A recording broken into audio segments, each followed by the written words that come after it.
So we did strategic partnership, and a little bit about the author first. Robert Wallace, serial entrepreneur.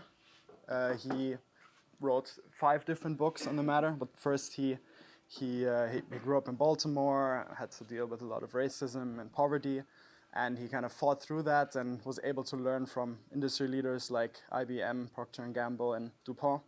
And from that started his own businesses, 3 in total, one in the IT service industry, one in the energy industry, and then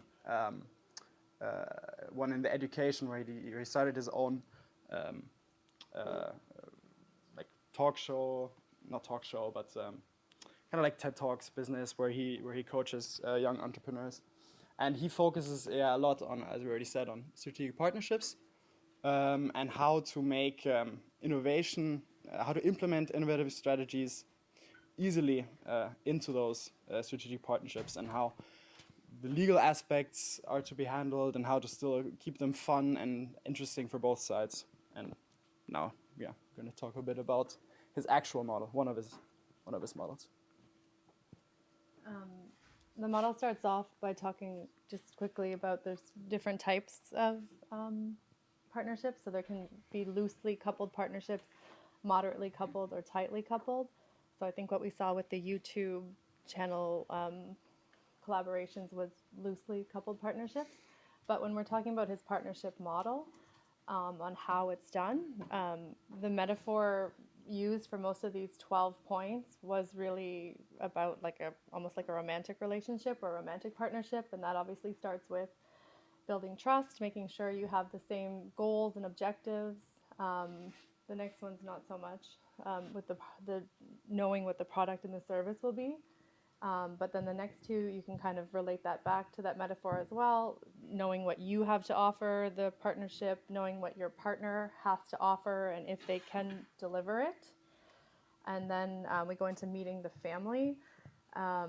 So you want to know where the partner comes from, who is kind of in their circle, who are their suppliers, who do they interact with, what are their previous collaborations, what are their political affiliations, who do they intersect with. And then from there, you need to establish boundaries. Where does one company or one partnership begin and the other one end, and where will they cross over, and what will remain separate still. Determining what the project will be, and then maintaining your independence related back to those boundaries. Then we go into relationship maintenance, the vow aspect, which is the legal issues that Dan touched on, and then exit strategies. What is the timeline of this partnership? In the beginning, do you know if it's going to be a long-term partnership, if it's something much shorter? And do you know how you're going to get out? How's it going to end? So it can be a clean break.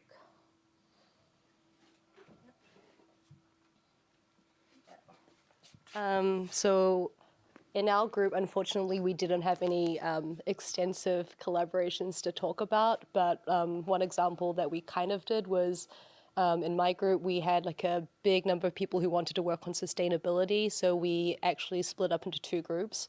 So from the beginning, we kind of talked about doing a collaboration and helping each other gain followers and build our audience.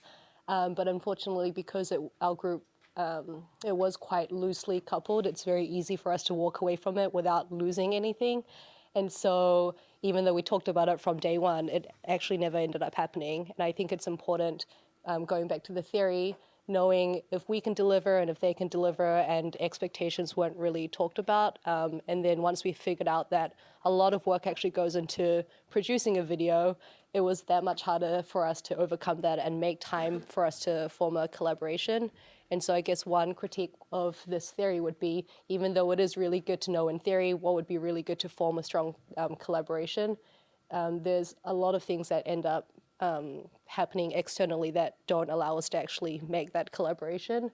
And so, like, even though we know, like, maybe we could have made it more tightly coupled, it doesn't actually end up happening in real life. So it's a little bit harder for us to write about. Good.